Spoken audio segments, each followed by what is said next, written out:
Astronomy on Tap event. So today, as usual, we have two very exciting talks lined up for you. Firstly, we'll have talks about astronomical instrument, and more specifically, it will be about looking at Earth from space as an exoplanet. So before we go into our main events, just a bit of all right. A quick intro to everyone who is here for the first time. So, Astronomy on Tap is an initiative that started in 2013, and it's basically where we invite an astronomer or two to come and talk about their research in a very informal setup. So, it's been going on for quite a while, and now we have more than 40 places around the world where we have Astronomy on Tap. And Astronomy on Tap Leiden is the first of its kind that started in Europe in 2017, so more than 4.5 years. And we meet here at Burcht on the last Monday of every month from 8 to 10. So yeah, I suppose a lot of you are here not for the first time, so welcome back. And we have all these social media channels where you can follow us, especially if you are joining, feel free to tag us in the social media channels, give us a shout out there as well. And if you want to hear about the upcoming events, you can also follow us there. And yeah, at the same time, we're now live here, but we are also streaming live on YouTube. So whoever is watching us on YouTube, please give us a thumbs up as well, where you're watching us from. We'd really like to hear from you as well. Also, usually after every talk, we take questions from the audience for the speakers. But if you are watching us from YouTube, you can also leave the questions for the speakers, and we'll ask them after the talks. Now about tonight's program, we have a little bit of astronomy news, and then we have our first talk, then we'll take a small break, have our quiz, and then we have our second talk after another short break, and then we'll go to the conclusion. Now about the astronomy news, this month there is, so this is the first images that's taken from Nebula mission. That's a joint mission between the European Space Agency and Japanese Aeronautical Exploration Agency. Together, this mission was planned to look more in details into Mercury, about our planet, about which we still don't know enough about. And it started in 2018, and the first closest flyby of this mission happened the 1st October. And the left image here is one image of the planet from the spacecraft, and the second one is actually an image of the sunrise on the planet. So yeah, it's pretty cool, and if you're interested to know more about it, check their websites. I think they upload more about any updates. And now coming to the main event, today we have our first speaker, Willeke Mulder. She's an astronomer and also an enthusiastic amateur baker. She is currently doing her PhD in collaboration between Technical University of Delft and Leiden Observatory. And she works in an interdisciplinary team of astronomers, geologists, astrobiologists who are working together to understand more about how do we detect signatures of life from outside. And she's going to tell us more about her work today. But apart from that, she writes about her research in her blog once per month. And also, as the amateur baker, she actually won a pie baking contest twice. You see a picture of that here, with this really beautiful pie with a turtle on top. There's a bit of twist in it that she won this contest despite kind of burning the top of the pie. So the pie must have been very delicious. With that, I leave the floor to Willeke. A very warm welcome to her.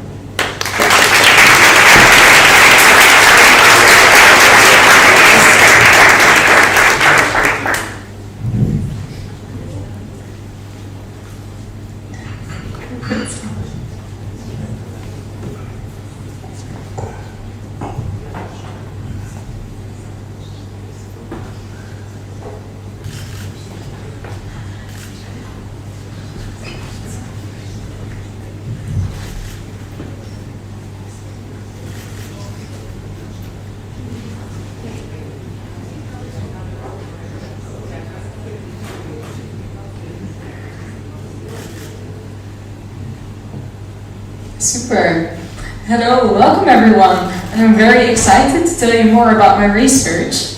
And that's going to be a bit about how to use 3D classes to search for life on Earth and possibly also for life on exoplanets. So this is going to be a talk about polarimetry as a tool to observe biosignatures. So first of all, I would like to start from the beginning, because we know one planet that of course exhibits life, and that's the Earth. So when we want to start looking for life outside of the Earth, we first start by looking at the Earth itself. So there are possible ways to detect signatures of life. We can either watch for gaseous, surface, or temporal features of the Earth. So as the sunlight passes through the atmosphere, we have specific gaseous features that can pop up. So first we start with, for example, photosynthesis. If the sunlight hits the leaves, or actually already if photons come into the atmosphere, oxygen is created. And this oxygen can be seen from absorption lines that we can see if we look through the Earth's atmosphere. But because of the oxygen in the atmosphere, if the light of the sun hit these molecules, they will be poured out of each other, and it will create two atoms, two oxygen atoms. And they can recombine with the oxygen to form ozone. And this ozone is very important for our Earth because it actually protects us from the UV light that is very dangerous. So this is one of the gaseous features that we have, that actually are signs of life, because we need oxygen to breathe, and we need the ozone layer to protect us from the sun. But then, if the sun is hitting the surface, and for example the vegetation, it also reflects some of the light back. And because the grass is nice and green, it will reflect more of the red light than the green light. So this is what we call the vegetation red edge. If we look over a spectrum, we see that there is a lot of red light being reflected out of the atmosphere again, and that all the green light is absorbed. And this also happens with algae in water. So for example, these beautiful purple pigments in the water, they give a specific feature in the spectrum of the light as well. And then there are also temporal features. So because of the Earth that is turning around, and because of the Earth is standing a bit in an inclination, we have seasons. And these seasons causes temporal features. So this is, for example, the CO2, that in the summer that there is less CO2 in the atmosphere, and that during the winter there is more CO2 in the atmosphere. And this can also be seen by looking at the CO2 level in the sky. But then looking at these features, what would be this ultimate sign of life? We need oxygen, we need ozone, and we expect some kind of temporal feature.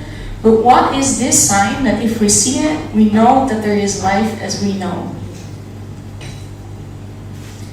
So to go to that question, I will first quickly introduce the feature of the working principle of first polarizing sunglasses and then of our 3D glasses. So all of you probably know that if you're looking at the ocean and the light comes with sort of a 45-degree angle, you have this glare that is shattering in your eyes. It's the same when you have sunlight hitting the snow when you're skiing and you can't see anything. So then you use your polarizing glasses to dim the polarization of the light, and then you only get the light that is not polarized by this reflection, so you can actually see what is happening in front of you. So the working principle is basically that you just have glass with a filter, a polarizing filter in front of it. And I can quickly demonstrate that with this short video. So for example, here we have our white light source, and I'm putting two linear polarizers in front of it. So first I will put a vertical polarizer in front, and then another vertical polarizer, so all the vertical light will just pass through. But when you turn it, you see that all the light gets blocked, because first it lets through only vertical polarized light, and then I'm blocking the vertical polarized light.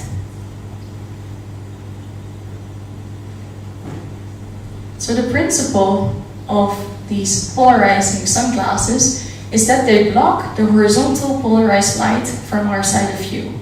So this is why we can't see the glare, and we also see all the rest of the sunlight still.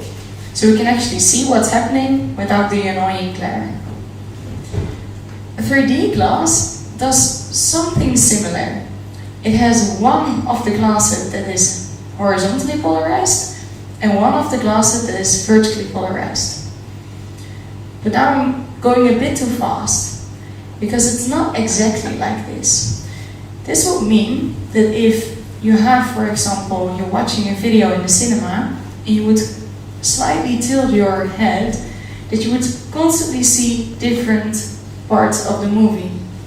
So previously, the 3D glasses were made like this, but now they have an additional feature which is called circular polarized light. And the circular polarized light causes that it doesn't mind how we twist our head, because all the time the circular polarized light will be transferred into linear polarized light and then filtered in the glasses. So we don't have to worry about tilting our head.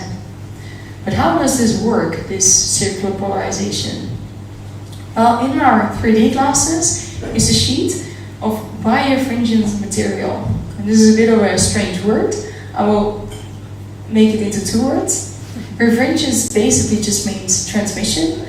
So all the transparent material is reflecting the light into different angles, depending on the color of the light. And birefringence means that the incoming light can be bent in 2 different ways. Here you see an example of a calcite crystal that is also bending the light in 2 different ways, depending on which kind of polarization we're putting into the calcite polarizer. So you can actually see it as a sort of polarizing beam splitter. Now, if we create such a material that is just thick enough, we can actually cause linear polarization to be turned into circular polarization, or the other way around. That circular polarization is turned into linear polarization. And it has to do with the molecules that are all arranged in a specific way. And you can see the molecules as long elongated pills, let's say, and depending on how our polarization is oriented, it either passes through a larger piece of the molecule or through a tinier piece of the molecule. And this is causing this time difference. So what is happening in our 3D glasses is that we have a sheet of this birefringence and then just a normal, regular, horizontal and vertical polarizing. But there are more materials that have this birefringence, for example, plastics. I can show you in the break as well, but here I also have a video. So this is my computer screen, and computer screens have LCD technology. And this LCD technology, liquid crystal technology, also creates circular polarized light. And I can show you that this is happening. So what I'm doing is now putting a piece of plastic in front of my normal laptop screen. And you can just see that the light is passing through it. But when I put my 3D glasses, a normal 3D glass in front of it, you can see that the colors are appearing. And this is because the plastic is actually bending the light because of this birefringence. And I can see it because my 3D glasses is also using the same way to actually detect this light. And also here you see that on the sides there is more stress of the plastics, and that's actually causing the plastic to bend in a specific way, and therefore the colors look the same on the sides. But how can you use these 3D glasses then to detect life on Earth? What does it have to do with each other? So it has to do something with homochirality. That's a bit of a strange word. But if we would make or look at specific molecules, and they have a mirror image, which means that literally if I have a molecule like this, I put a mirror here, and then the molecule is exactly the same but just mirrored. If we would create molecules, we have as much chance that we create a molecule like this, or that we create a molecule like this, because it's just a mirror image. But we found out that in nature, for some specific cases, the molecules only exist in either left or right-handed forms. And this is very strange because by creation we would expect both of them. And therefore I'm going to show you a short video of my beetles. So on this image I have one fake beetle and one real beetle. I think you both know which one is which. And then I will also put my 3D glasses in front of it. So remember that this one is left-handed polarized and this is right-handed polarized. And now you can see that the beetles, the skin of the beetles, is completely circular polarizing the light. So the reflection of the light is completely right-handed polarized. So when I'm putting my right polarizer filter in front of it, I can't see any light anymore, and then the light is completely dimmed. So from this we know that this beetle is actually homochiral, because all the beetles have the same feature of the skin. So life exists in these single-handed forms. But of course we're not only looking at beetles, right? Also DNA, sugars, proteins, amino acids and chlorophyll exhibit this specific feature. So for example, sugar. If we look at sugar from nature, so just from a sugar beet, then we find that it's only left-handed polarized. So only, left circular polarized. But then, if we left-handed molecules. But if we create it in the lab, we create as much left-handed as right-handed molecules. So from that we know that in nature we can only find one of the specific features, which is what we call homochiral. Another interesting thing is with leaves. If sunlight is reflected on a leaf, the chlorophyll, what makes the leaves green, is actually bending the light as well, because it has a hexagonal structure, the molecules. So what is happening is what you see over here. This is as a function of wavelength, and this is the intensity that we see. You see that there is a specific bump popping up, and this is a very specific bump for chlorophyll. So the biggest bump is when the leaf was just plucked from the trees with 0 days. But slowly, as the leaf was dying more, and we just kept it in the lab and measured it after 22 days, we saw that the signal was almost gone. So now we can see that this chlorophyll that was slowly dying was actually a sign of life as well, which was also homochiral. Then of course there was a real test. And we put our instrument that was measuring our circular polarization onto a field and onto a forest. And there we saw that the forest was actually giving a specific feature that we would expect from chlorophyll, but then the grass wasn't. So we went to the grass and we found out that the grass was actually fake grass for football fields. So now we know that indeed we can measure life. So then lastly, how can we use this to actually look for life on exoplanets? And this is going to be a very interesting challenge. There is one team that already tried to do this. So what they do is basically look at the moon. And if you look at the dark side of the moon, and you look at the reflection of the Earth, then you can actually see some polarization signals reflecting back to the Earth. So we can actually sort of see the polarization from the Earth. And this team was trying to see whether we could also see circular polarization in this signal. They did find a very tiny signal of this circular polarization. Unfortunately, the instrument that was measuring this was not secure enough. So they don't know whether this was actually linear polarization that was turned into circular polarization or actually circular polarization. And this is what I'm working on now. I'm trying to make my own instrument, and I'll possibly, hopefully, also go to the ISS and hopefully look back at the Earth and see whether we can actually measure these circular polarization signals from space. Thank you very much for your attention.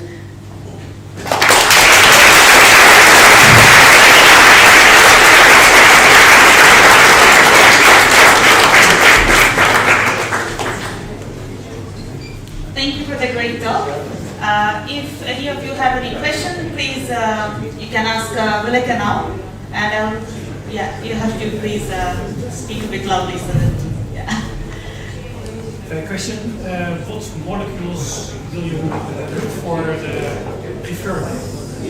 Preferably. So at the moment we know that grass is a very important signal for homochirality. So at the moment I'm basically looking at grass, but I think what I'm now feeling that there are more processes that create these circular polarization signals. So if you have, for example, scattering in the sky, usually that's only scattered one time, and that's what we call linear polarization, if it's in a specific angle. So for example, this is creating rainbows. If it's scattered twice, we call it multiple scattering, and then it can also create this circular polarization. So at the moment, I'm looking at models of the Earth and really trying to see what kind of processes already create these circular polarization signals. So for example, ice clouds. Ice crystals don't have a nice round shape, so depending on their shape we might also expect circular polarization. And of course that doesn't immediately say that this is life. So to begin with I will start with just vegetation, but also look at ices on the ground, and then hopefully also model first the rest of the atmosphere to see if we can actually detect these signals from the surface.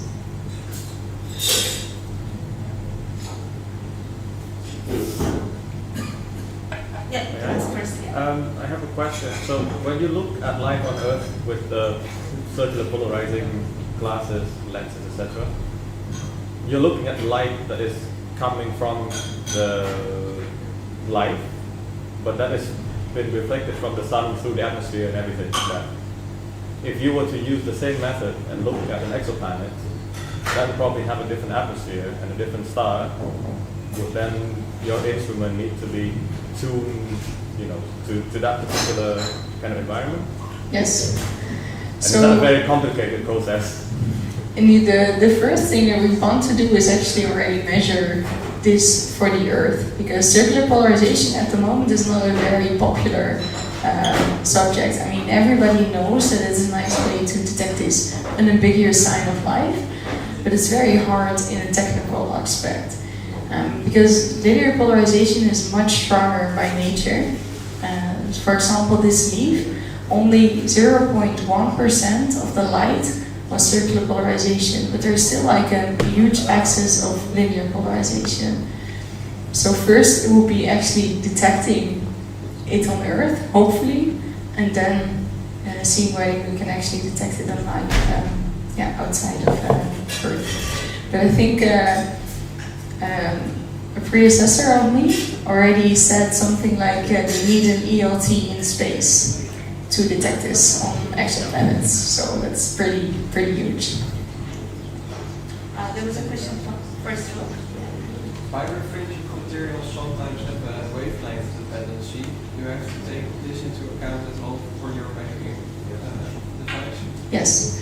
So birefringent materials indeed have a wavelength dependency. So that's also why calcite polarized is so hugely in favor, because calcite polarized doesn't have this wavelength dependency as much. So indeed, and this is also how you create, for example, quarter wave plates, you really have to look out for that. Yes. Is there any more questions? How do we know that alien life could also be homochiral? Yeah, a very good question. We don't know. Yeah. Any more questions from the audience? If not, we actually have two questions from our online audience. So one question is from Andrew Reitmeyer. The question is, would non-carbon life, like silicon or arsenic-based life, show a different chirality? So I don't know, for silicon, I know for example cotton also exhibits this homochirality. This is also a paper that will be published soon, but indeed a collaborator in Switzerland is now looking at fabrics. Yeah. Great. And another question is, what is the reason for homochirality? Why is the symmetry broken? Oh, that's a very hard question. I think this is one of the biggest problems that we have with homochirality, that the main answer is unknown. They just say the symmetry was broken at a specific time, and this is why we have this homochirality. So it needs to take the overhand, but it's a huge question which I can't answer, unfortunately.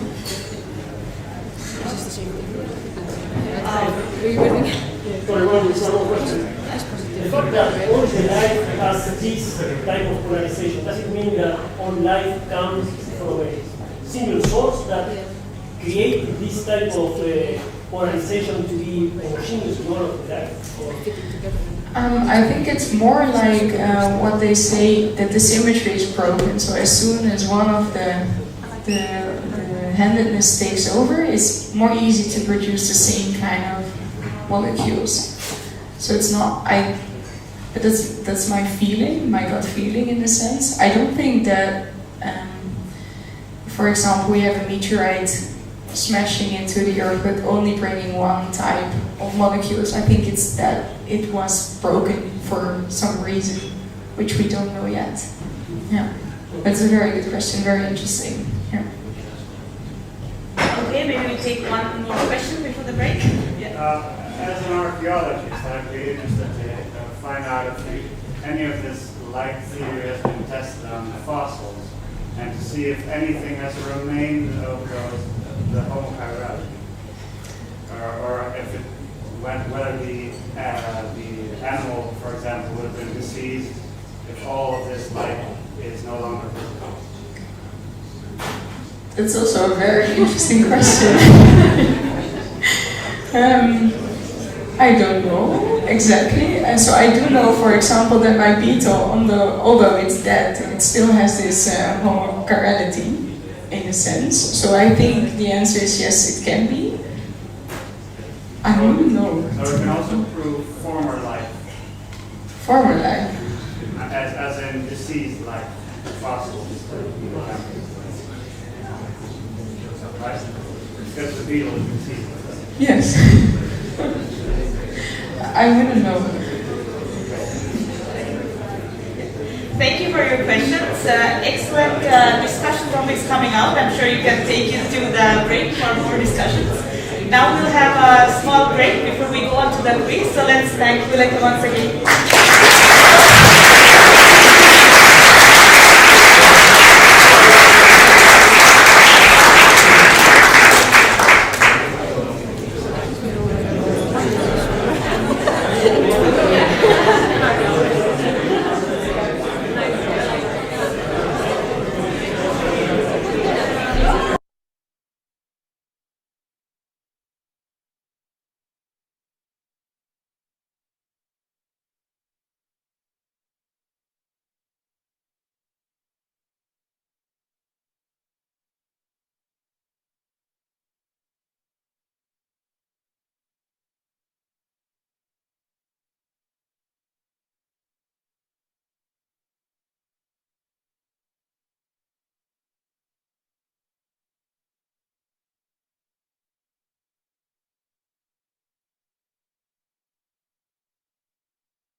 Okay.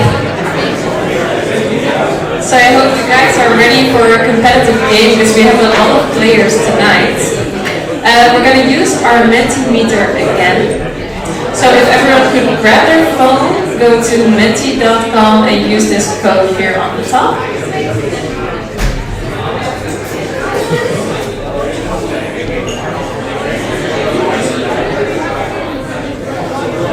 Okay. So in case you cannot read the code is 89413624. So 89413624. And you can either play in a team or play alone. If you play in a team, you might have to share your presence. So just so you know. Okay, so a few things before we start. You can all use your phones or tablets, also fine. Just a question, if you have an astronomer in your team, could you please put a -A behind your name? Just so we know our winners. Answering faster will earn you more points, so be sure to be quick when you answer. And the top 3 people will win the prize today. So try to be in the top 3. If you study astronomy, if you have studied astronomy, we call you an astronomer.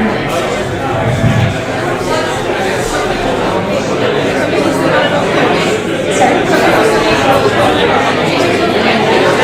Okay, 89413624. I hope everyone has it now. 89413624. Okay, then I first quickly have to go here. You should all be able to sign in now.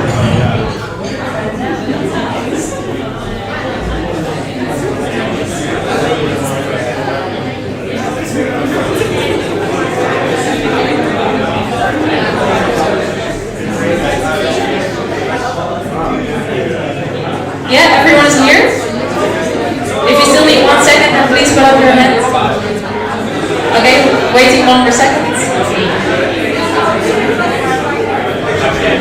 I already see 42 people, that's great. 44.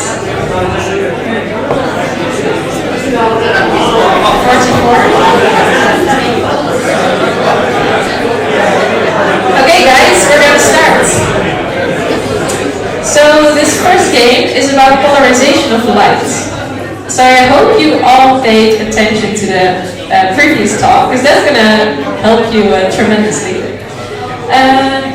Yeah, so let's dive straight in. This is just a little quick recap about polarization. So as Willeke explained, if you have a polarized filter, you can filter out certain directions of the light. Alright, so our first question. Which one of these pictures is taken with a polarization filter in front of the lens of the camera? The left or the right?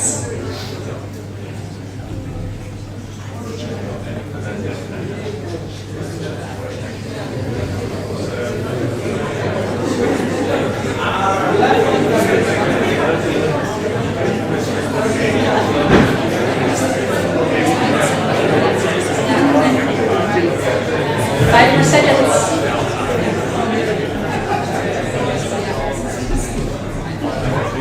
Okay, let's see. Most people said right, and you're right. It was indeed the right filter. So as Willeke explained, when you put the filter in front, you reduce the glare. So here you see the glare still on the water surface, which is filtered out here, and also the sky is slightly darker. So good job. Then let's go to our scoreboard. We can see who was fastest answering. Quickest.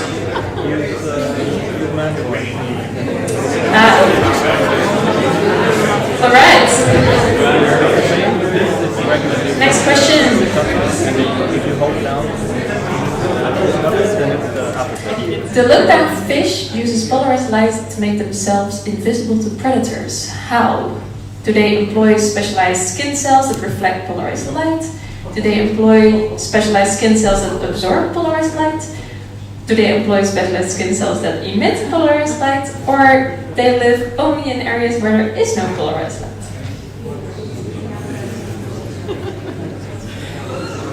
And this one is tricky.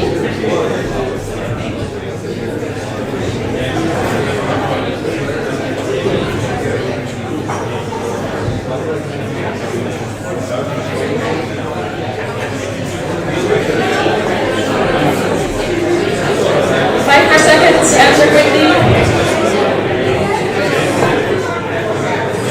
Alright, let's see, I'm very curious. Oh wow, look at you guys. Well done, most of you, but it was a tie race.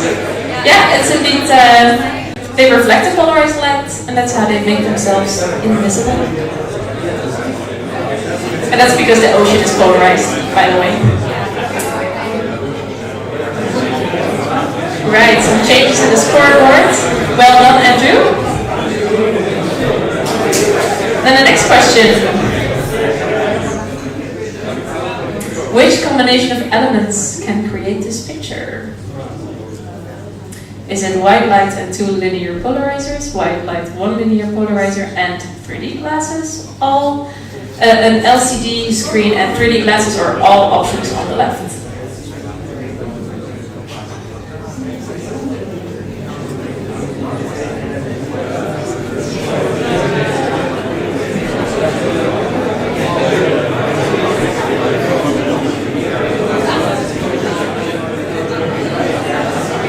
Time's up. Oh, very divided here. Oh! All options. This was a question that Willeke made herself, so...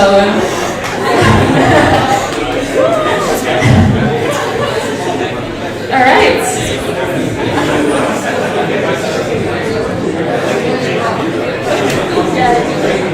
Then question number 4, what do you see in this picture? Is it a worm skin, is it leaves, or feathers?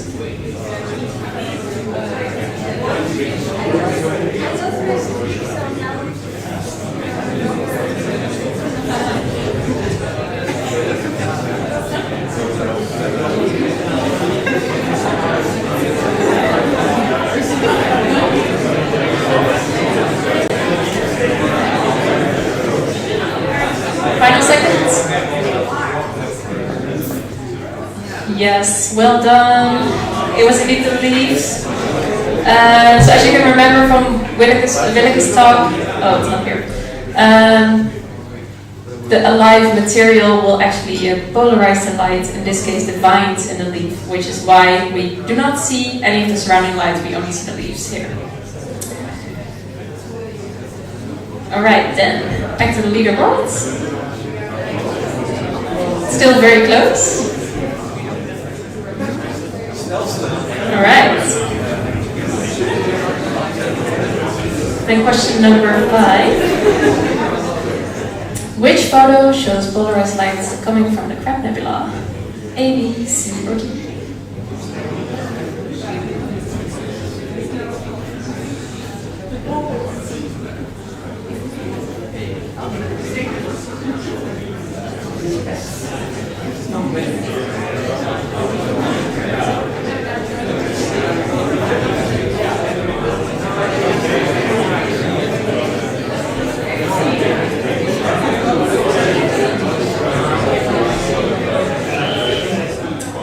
Oh wow! I expected everyone to have this one right. Okay, correct answer is D. Here you can see this is the polarized image, and what happens here is this is the Crab Nebula is a supernova remnant. You have here these pockets of magnetic fields and the different pockets polarize the light, and here you see the colors from the polarization.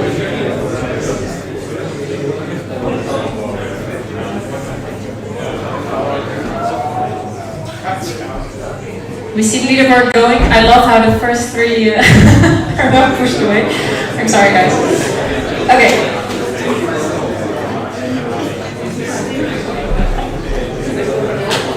Next question. Which of these pictures is taken with a polarization filter in front of the lens of the camera? And the hint is that beetles are right circally polarized.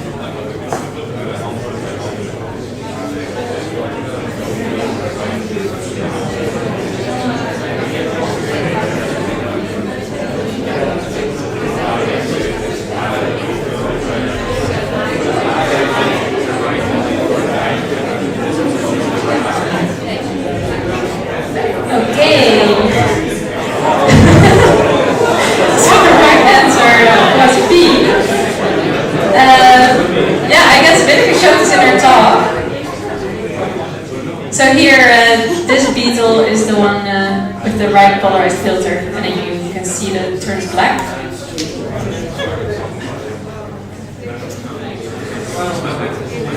There we have Willeke again. Well done.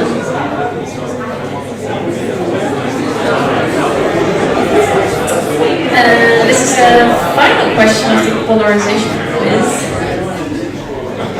Oh no, there's one more. How many different filters do we need to obtain the following image? 1, 3, or 10?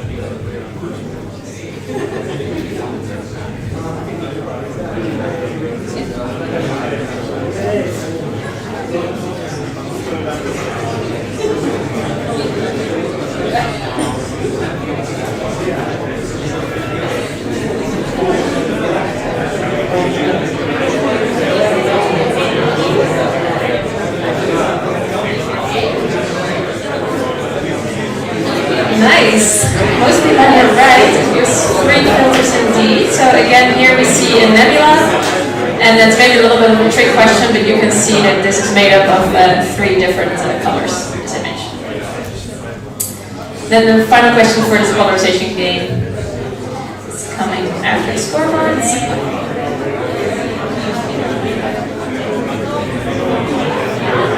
A little switch.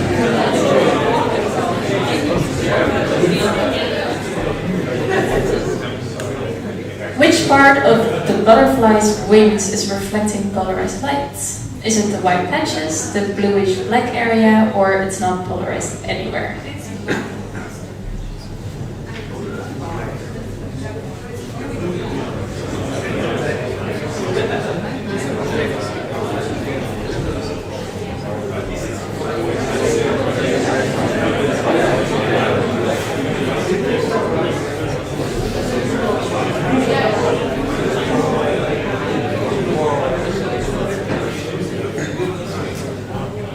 Yes, nice. Well done, it's indeed the bluish black area. So here you can quickly see this butterfly, and this is the part where it's polarizing most. And it's not doing that in this blue area, and it is doing that in this green area, which you can see here is the blue blackish part of the wing. Okay, then the final scoreboard for this part of the quiz, and then we move on to the second part.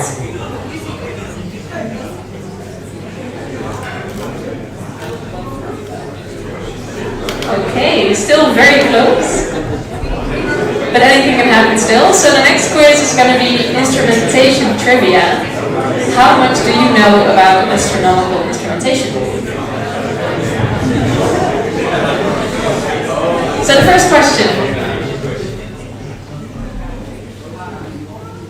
How large can we make a lens for a telescope? 10 centimeter, 1 meter, or 10 meter? The largest size we can make a lens.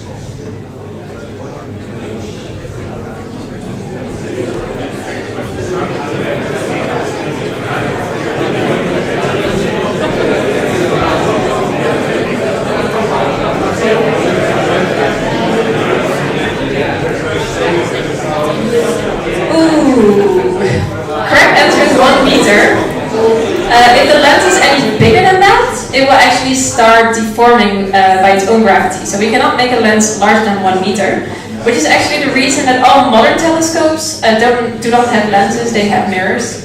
So these are all made up of mirrors.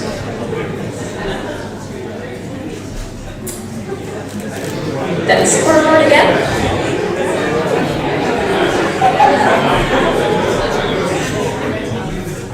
See some switches happening. The next question. Why are most modern optical telescopes located in or on Hawaii, La Palma, Chile? Is it because of the temperature, which is ideal for observing? Is the location ideal for steady air currents? Is it because the locations are close to the equator, or does this have historical reasons?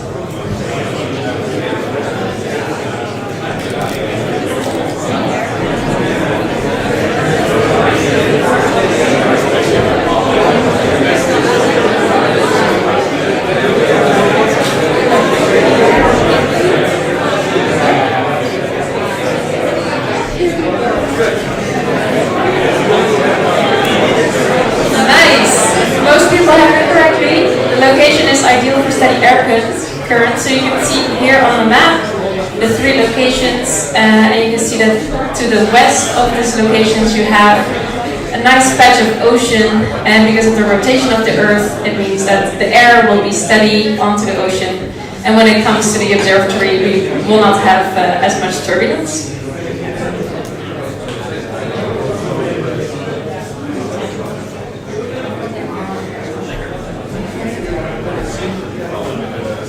People are doing really well. A little switch I saw happening. Then the next question. What is the purpose of adaptive optics on modern telescopes?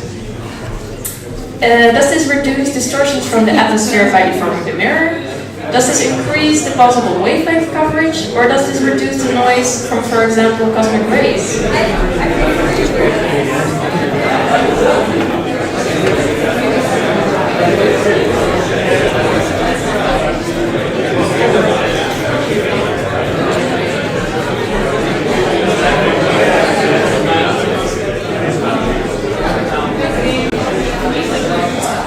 Yes, the correct answer was number A. So the adaptive optics reduces the distortions from the atmosphere. And here you can see an image taken by the VLT, the Very Large Telescope in Chile, of Neptune, the planet. And you can see the huge difference with adaptive optics and without. So this really makes a huge difference.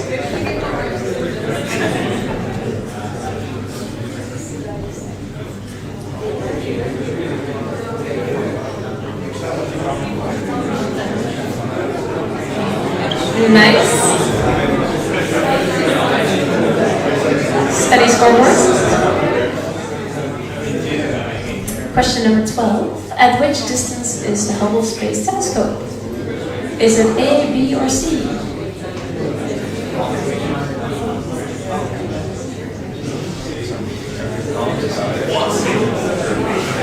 So it's either 570 kilometers, 200,000 kilometers, or 1.5 million kilometers.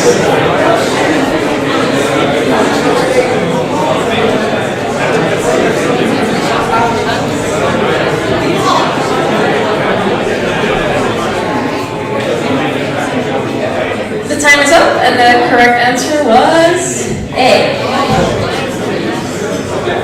About half of you had that correct. So the Hubble Space Telescope is actually pretty nearby Earth. Let's see what's going to happen to the scoreboard.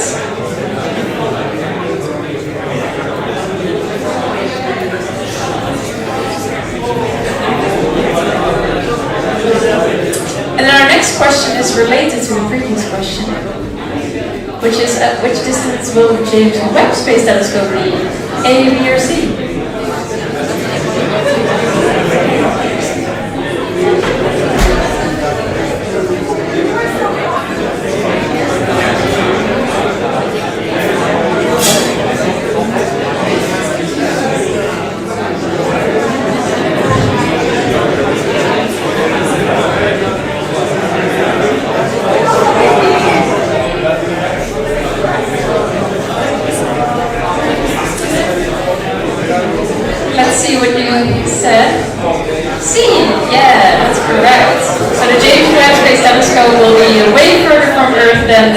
HST is right now, and it will be at the second Lagrangian point. So actually orbiting the Sun. Let's see our leaderboard.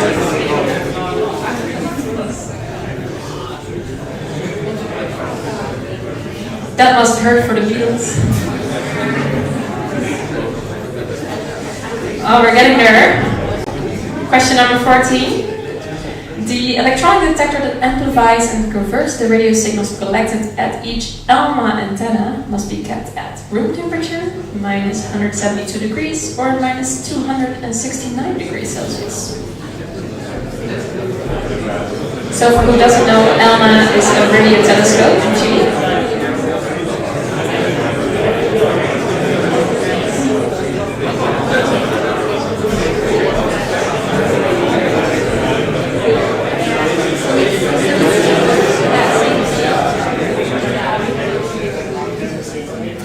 It's close, but the correct answer is minus 269 degrees Celsius, and this is to reduce the noise.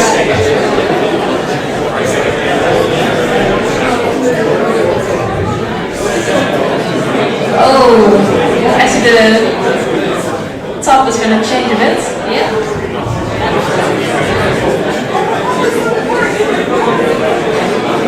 Question number 15, only 2 more left.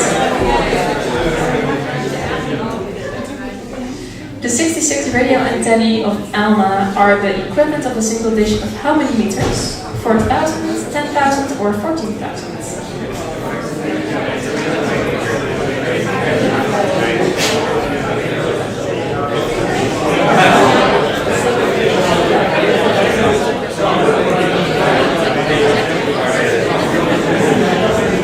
This might be a tricky one. Let's see.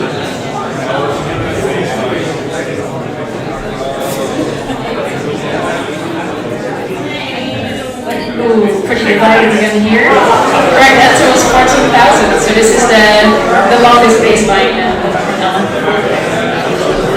Here we have a nice picture from the sky. Alright. The final scoreboard before the final question. I think there are still some changes that can happen, so be sure to be very quick when you answer. And then we go to the final question. The SKA will use enough optical fiber to wrap twice around Mars, wrap twice around the Earth, or wrap twice around Saturn.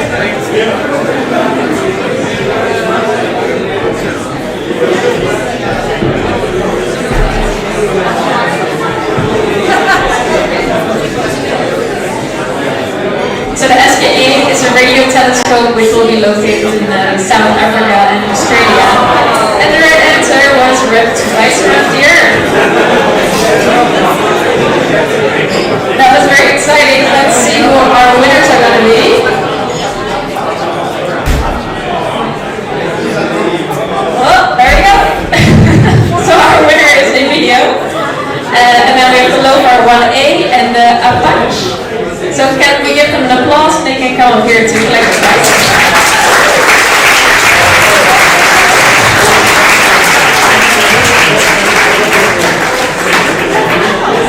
So while they collect their prize up here, all the gifts are here on the table. We have another 5-minute break and then we continue with our final talk.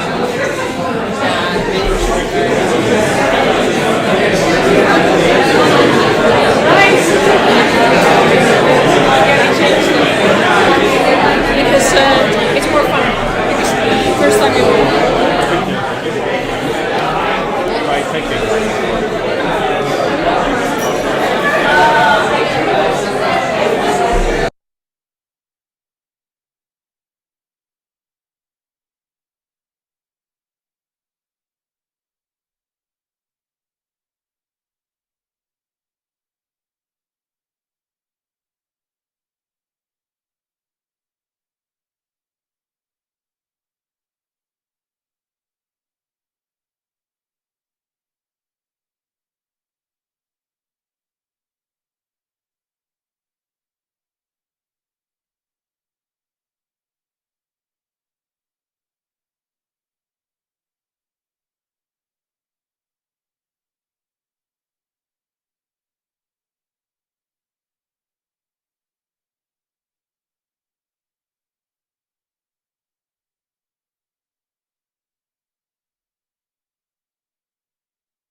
if you are here, please come. It's you. Yeah. Yeah. Okay. So you can come and yeah. Okay. Yeah. And we also have.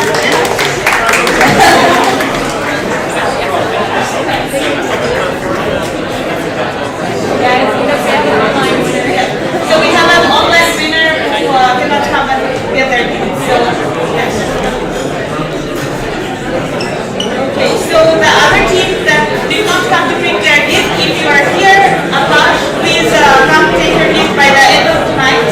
Or, yeah. That's it.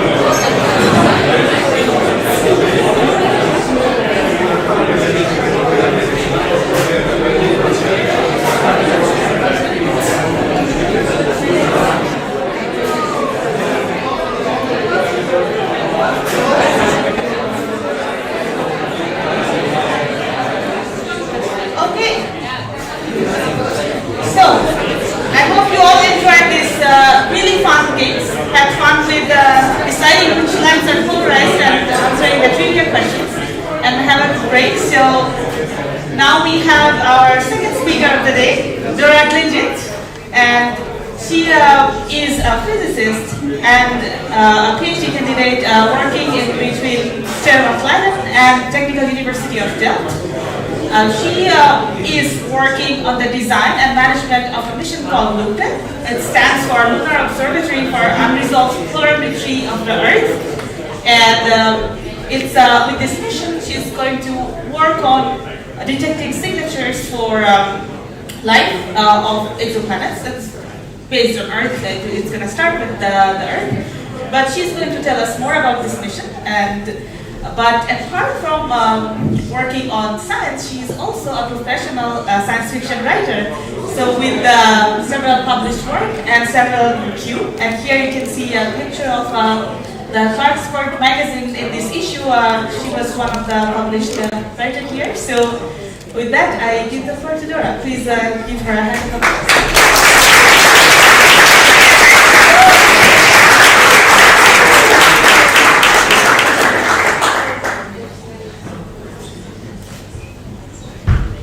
Hello. Oh, hi everyone.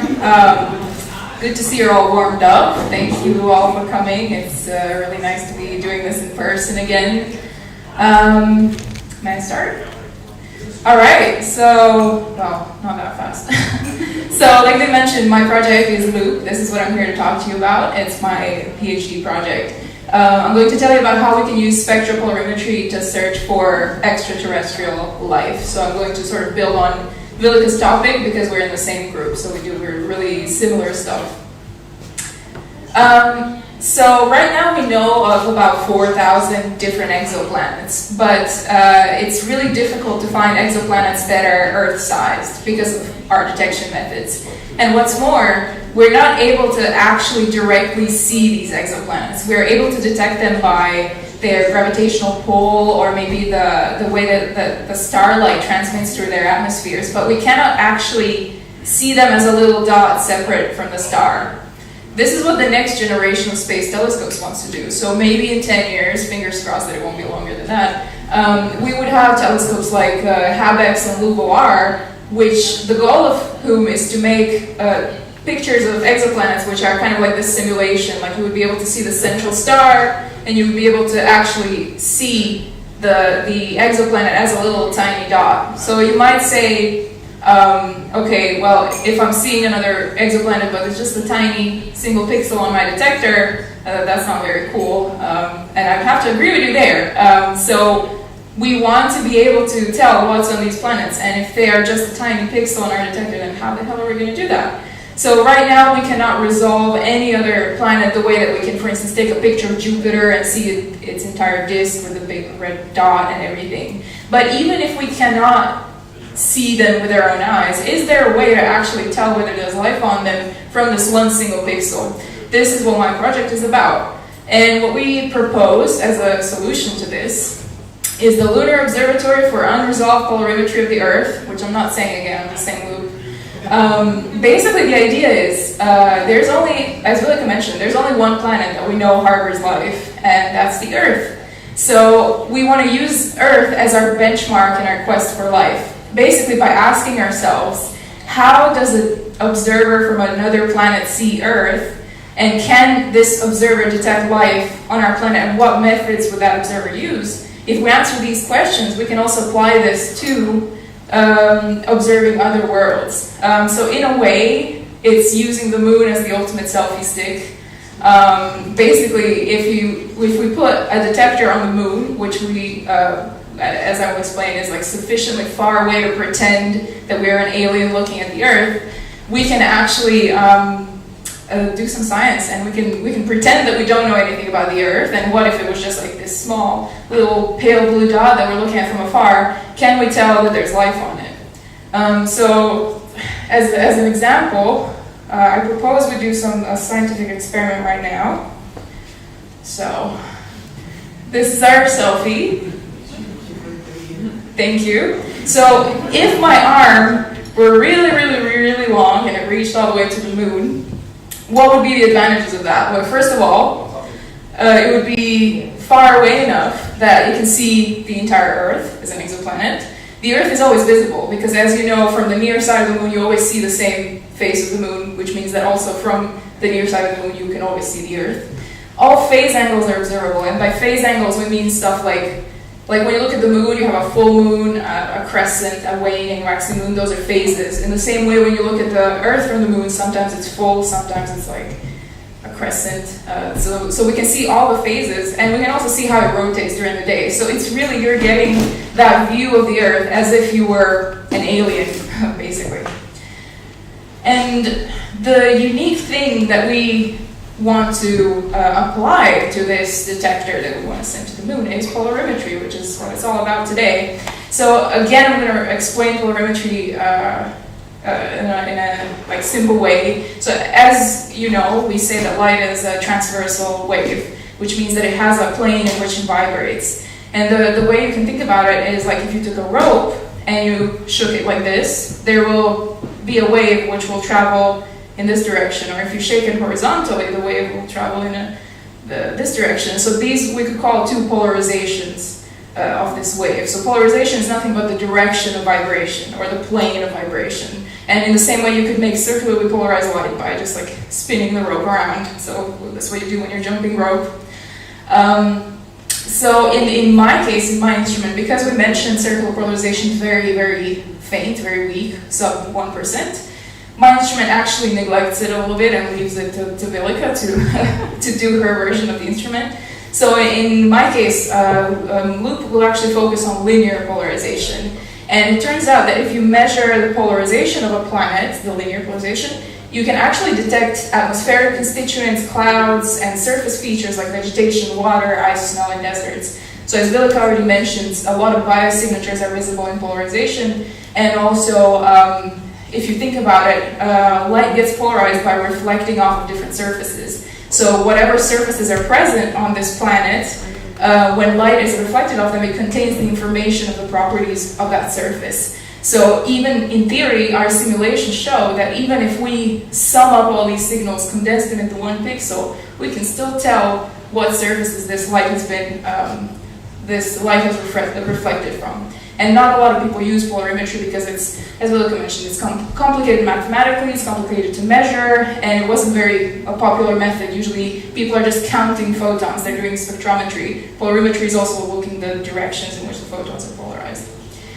So with that said, what would be Loop's science goals? Or in other words, if we look at the Earth as if it were just a single pixel, what things do we believe we can get out of it? So obviously, if we perform this spectropolarimetry, by spectropolarimetry, obviously we're both counting photons and we're looking at their direction. Our simulations show we could detect the presence of water, oceans, and clouds. We could monitor atmospheric properties, so this could also have climate research applications. We could detect the oxygen A band, and as Willeke mentioned, oxygen is a really, really strong biomarker because it cannot exist without biotic origin. All the oxygen on Earth is made by plants. So, and we also believe we can detect the chlorophyll, green bump, and vegetation red edge, which are spectroscopic signatures of plant life, also as Willeke mentioned. And we might even be able to derive a map of continents just from looking at the Earth as one pixel, which would be pretty exciting because then we can create maps for other worlds that we can't even see. And so this is our proposal for Loop. As you can see, it's a really small, tiny thing. This is just €1. This is basically the front end of the instrument, which means it's like the front end of a stick. It's what you use to do the measurement. The back end is where all the electronics are, which does, it has like a little circuit board. But the whole thing summed up is the less than 1 CubeSat unit, which is a fancy way of saying less than 1 liter in volume. So it's still a pretty small instrument, but the fun part is this really tiny one. And the reason we want to keep it small is because if we want to go to the moon to look at the Earth, it needs to be really easy to convince people to bring us along. So we're like, hey, we have this really small thing, you won't even notice it. Please let us hitch a ride with you guys to the moon. So the idea is the thing at the bottom is a CMOS, which is an imager, the kind that you have in your photographic camera, almost. And these optics on top are the creation of our research group, and they enable us to measure the polarization state of light and the spectrum of light. And this is how the instrument would see the Earth. So as you notice here, we have a micro lens array, which is just, it's kind of like bubble wrap. It's got a lot of little lenses on top. And the reason we do that is so that when you point this thing at the Earth, each one of these dots is an image of the entire Earth. So what we're doing is we're taking the pale blue dot image like several thousand times per each exposure that we want to take for ideally weeks or months or, fingers crossed, years. So in the Y direction, you can see that these Earth images are changing in color. So in the Y direction, we're measuring, we're performing spectral analysis, so we're seeing their flux as a function of wavelength. And then in the Y direction, thanks to these unique liquid crystals, we can actually measure at the same time the polarization. It's kind of difficult to see on the projector, but there is a sort of wave, there's a sort of like a modulation in the intensity that you can see kind of in the blue, like you can see it going more and less intense. This is actually because of the polarization of the blue sky. So this here image contains all the information about the Earth being seen from the moon. This is obviously simulation. So you can tell that the Earth has blue skies, that they're linearly polarized. You can tell it has plant life. You can tell all kinds of interesting things. Like I'm curious if anyone can guess what this black sharp line enlarged here is. Does anyone have any guesses? Chlorophyll? No, unfortunately not. It's oxygen, so close enough. You don't get any prize, sorry. Except eternal fame. But yeah, this is the most important thing that we want to see. We want to see this little sharp, really sharp feature, which is the absorption line of oxygen. This basically tells us there is oxygen in the atmosphere and it is absorbing the sunlight reflected from the sun. And if we can do this for the Earth, and we can prove that our methods and the algorithms that we're going to apply to extract all this information from these dots, if we can prove that this works, then we can convince the science community of polarimetry being a really valuable tool for analyzing future exoplanets once we are able to see them, in 10 years with these future telescopes. So this is a really strong tool that could possibly help us detect life in the future. To summarize, what I'm doing is I'm building a low mass, low volume, low power budget, solid state spectropolarimeter, which is a fancy way of saying I'm making something really small which has no moving parts, which when you try to pitch that to someone doing a space mission, it gets them listening.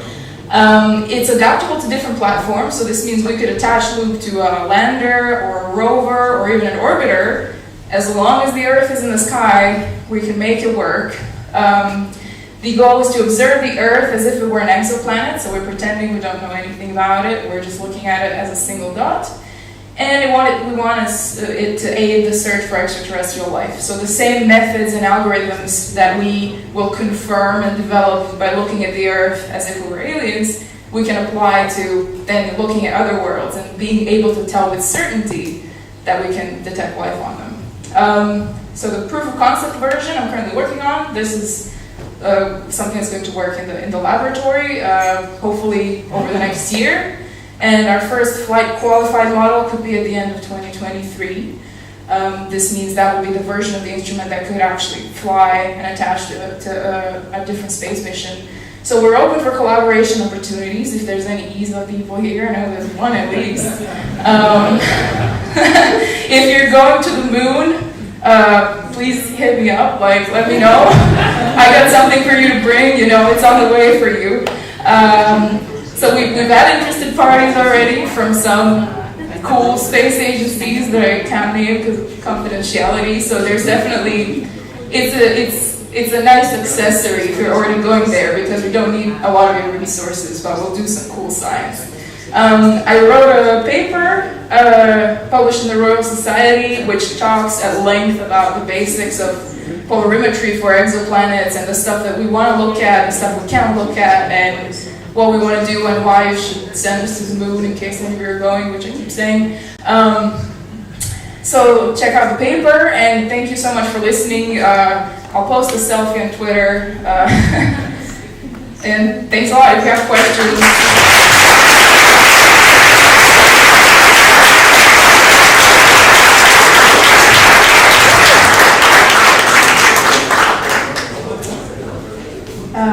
Yes? When it is on the moon, is it then sensitive enough to also look at other planets that orbit the sun? So very good question. We have a question if once it's on the moon, whether it's going to be able to also look at other planets. So ideally we want to say yes, but it is going to depend on, the sensitivity that we're going to be able to achieve with our optics, the goodness of our baffling, because the biggest issue is that the sun will also glare, so we need to have a relatively narrow field of view. So the answer is we could have a serendipitous observation of other planets. If they happen to come across our field of view, we will for sure analyze them, but right now we are focusing on the Earth because it is the brightest, other than the sun, object when looked from the moon. Everything else would be a cool bonus. That's basically my answer.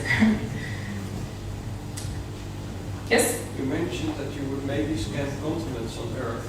I was wondering, since you're only measuring 1 pixel, how would you be able to do that? Would you rotate the... So, yeah. We have a question about how do we map continents when all we can see is 1 pixel? And that's a really cool question. So there's already several papers from several research groups which are specializing in this exact thing. But basically, if you look at this 1 pixel over a range of time, because it is rotating, you're seeing a different part of the globe at all times. So you can develop a probability map where you can say, I'm like 60% certain there's a continent here, and a little bit certain there's an ocean here. So you can, it's complicated math. There's definitely teams, especially in China and Japan, developing this. But it's pretty cool that you can do this.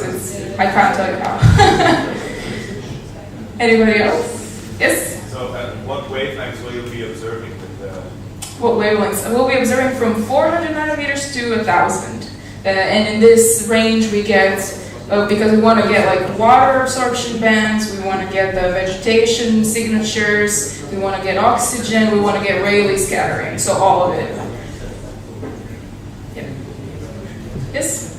How will you be able to detect the Earth shine over the sun light? Yeah, so we have a question about how we can not be blinded by the sun while we're looking at the Earth. Well, the answer is, first of all, we're going to build a baffle for the instrument, and a baffle is like optical engineering fancy term for we're going to put a big tube on it so that it's just looking at the Earth and not seeing anything else. That's one way, and the other way is obviously at some point the sun will come very close to the Earth and come behind the Earth, and in that period of time we will be blinded, we won't be able to measure, but the longer we're able to keep our instrument out there, the more phases we can capture, which means when the sun is really far away, we can measure, and then when it's really close to the Earth, we kind of throw that away, and then we can measure again. What this depends on is how long our instrument's going to live on the moon, and in order to live it needs battery power, which batteries on the moon that can survive the lunar nights are expensive and fancy. So hopefully we'll get a whole month but we'll see. And until then, we have to make sure to just block out the sun and try to calibrate as well as we can for that. Go ahead. I have a question, or maybe a group of questions about your plan of getting to the moon. Yes. So the idea is that maybe you can have a 1 unit CubeSat that lives on, that hitch a ride on a rover, for example.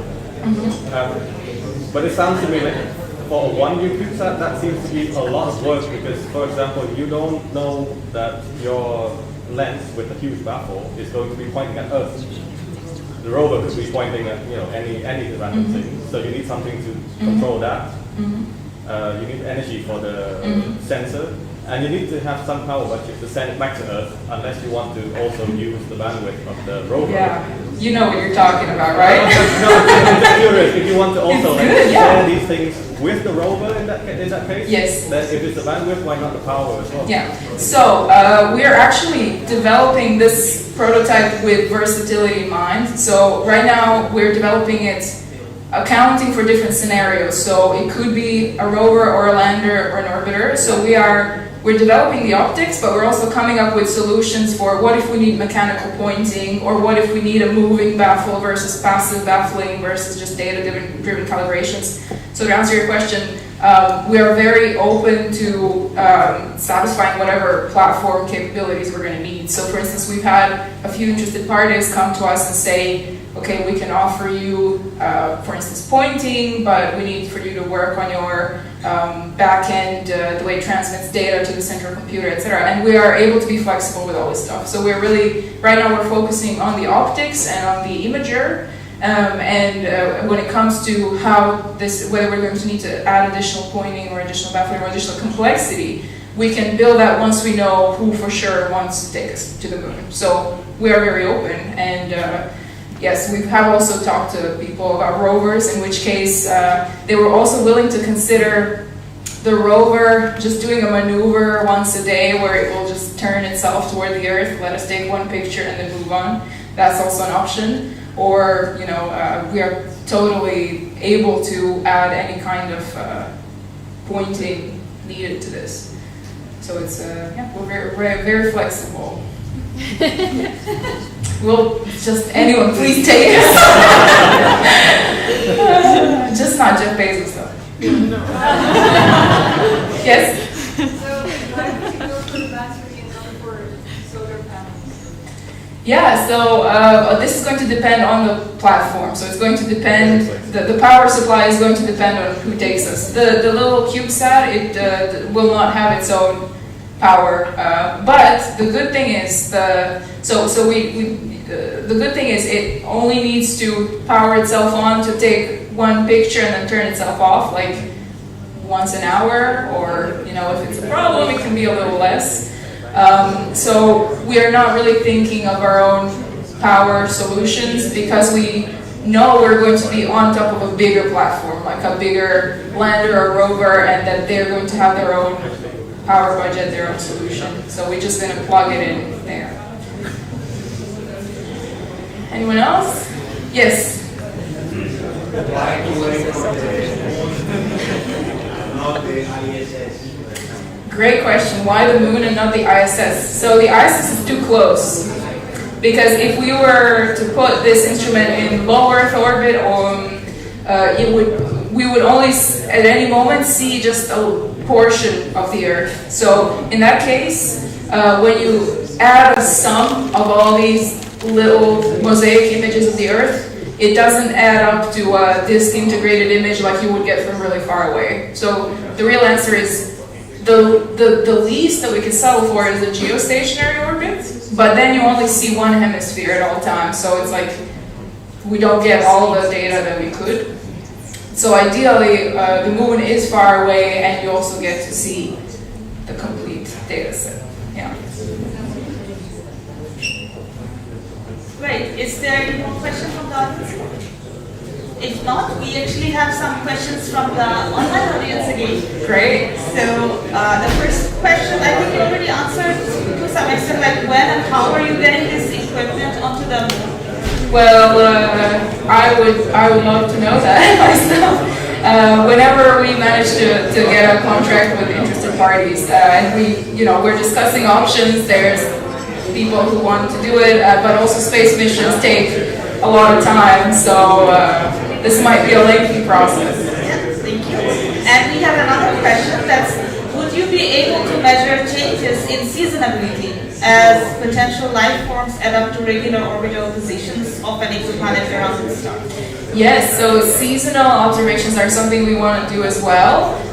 Basically, we would, as I mentioned earlier, Loop can have applications for climate studies because it sees the radiation budget of the Earth. So if Loop was able to survive long enough on the moon, we would love to measure all the seasons. But again, this is going to depend on whether the platform can provide us with battery life, protection from temperatures, from regolith, from UV. So ideally, yes, we want to measure everything, we want to go everywhere. We're a really easy date. We just need to invite us.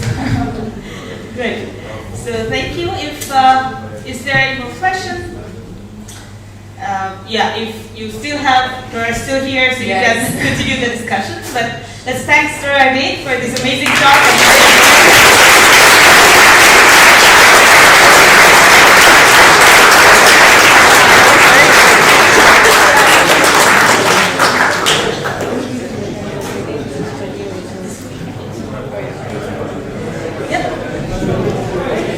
So with that, we are basically at the end of tonight's event. So thank you for staying with us till the end. And if you are interested in more of such Astronomy on Tap events, there are, as I said in the beginning, there are a lot of events happening all around the world, and there's a lot of online events. So you can go to astronomyontap.org and find more events like this. And with that, we also are happy to announce our next event that's going to happen is the 29th of November. And the next event, we are going to bring astronomers who will talk about star formation and galaxies. So if you're interested in that, please stay tuned to our channels. And yeah, with that, of course, we'd like to thank our speakers.